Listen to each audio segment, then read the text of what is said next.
Baik, perkenalkan nama saya Adis, eh, NIM 1910417055 kelas C. Di sini saya ingin eh, menjawab beberapa pertanyaan, yaitu yang mengenai dengan eh, produk mutu, produk bermutu. Yang pertama yaitu produk bermutu. Kedua, produk yang bersandar. Terus yang ketiga, apa itu mutu atau yang biasa disebut dengan kualitas. Terus yang terakhir yaitu pengertian mutu. Ya, kita langsung masuk, yaitu adalah interaksi yang terdiri dari perspektif perusahaan. Mutu ialah kemampuan perusahaan untuk menghasilkan barang atau memberikan layanan atau jasa pada konsumen. Pada kemampuannya, ini akan diukur pada dua sudut pandangnya. Yang pertama adalah kesesuaian kualitasnya pada perusahaan. Yang kedua yaitu kesesuaian dengan spesifikasi.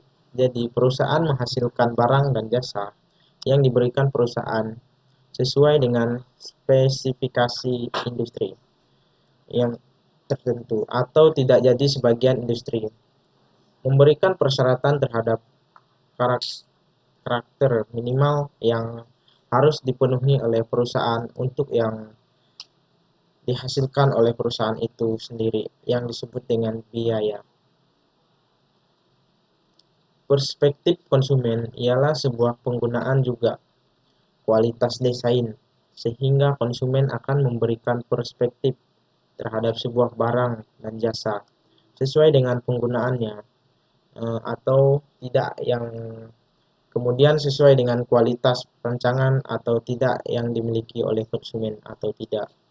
Perspektif ini kemudian membawa pada aspek apa yang harus dikeluarkan oleh konsumen untuk mendapatkan apa yang produk apa yang atau barang dan jasa yang sesuai dengan penggunaannya. Kualitas desain yang diharapkan oleh konsumen yang disebut dengan harga. Jadi konsumen mau mengeluarkan konsumen untuk mendapatkan itu, yaitu disebut dengan kualitas.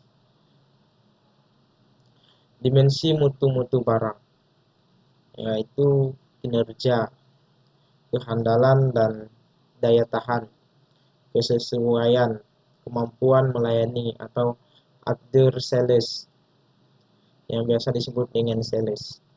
Terus penampilan, kualitas persepsian.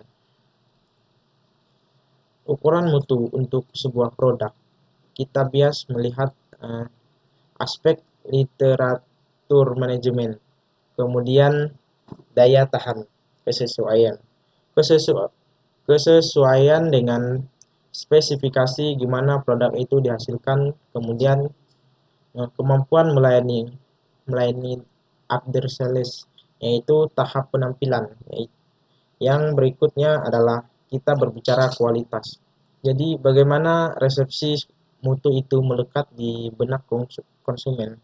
Mungkin banyak produk seperti tas, harganya bisa miliaran rupiah, dan orang mau membeli produk tersebut karena ada nilai-nilai yang bagus karena kualitasnya. Dimensi mutu jasa servis Garuda Indonesia. Keindahan, responsif, perwujudan wujud kompetisi, kemudahan akses, komunikasi dan memahami, kredibilitas, kesopanan. Bagaimana dimensi mutu berkaitan dengan produk jasa, yaitu kehandalan, kemudian respon bagaimana karyawan atau perusahaan jasa itu memiliki daya tanggap. Kemudian perwujudan, meskipun jasa itu tidak terwujud, tetapi dimensi mutu yang diukur untuk itu tidak terwujud, tetapi untuk menilai baik atau tidaknya sebuah jasa itu dilihat dari aspek atau perwujudannya. Kemudian kompetisi karyawan, Bagaimana biasanya mengakses layanan itu?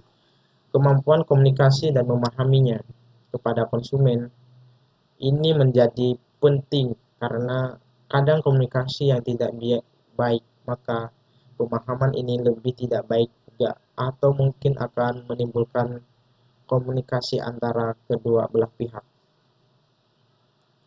Mengapa pentingnya menjaga mutu?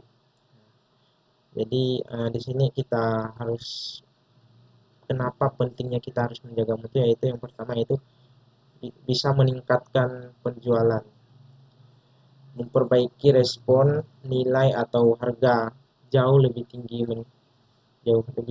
dan meningkatkan reputasi. Terus yang kedua yaitu mengurangi biaya, meningkatkan produktivitas, mengurangi biaya produk, cacat, dan biaya perbaikan. Kemudian kita berbicara strategi mutu, manajemen mutu. Yang pertama itu supplier, manufaktur, distributor, retailer, customer. Strategi mutu manajemen mutu terpadu terdiri dari beberapa tahap, yaitu employee fulfillment, quality princess list, organization practices. Standar mutu yaitu SNI, ANSI, JIS, ISO 9001, ISO 14001, sertifikat produk yang dikembangkan di belahan dunia. Biaya mutu. Prevention, biaya pencegahan, misalnya alat untuk melakukan mitigasi. Kemudian terkait dengan perusahaan. Kemudian masuk di biaya proaktif adalah detection. Ini perusahaan untuk membelikan alat-alat deteksi untuk melihat kesalahan. Terus terakhir yaitu appraisal. Jadi perusahaan secara rutin melakukan kerajinan terhadap proses yang dilakukan, baik atau tidak.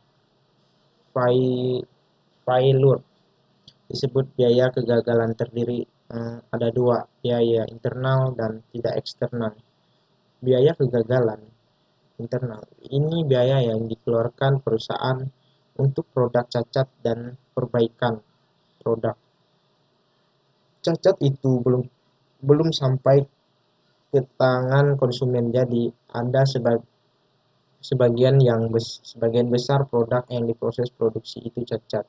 Kemudian perusahaan melakukan proses perbaikan, itu yang disebut dengan internal failure cost. Tetapi tidak ketika produk cacat itu sampai ke tangan konsumen, maka disebut dengan external failure cost. Baik, jadi penyampaian saya mungkin cukup sampai di sini. Kurang dan lebihnya saya minta maaf.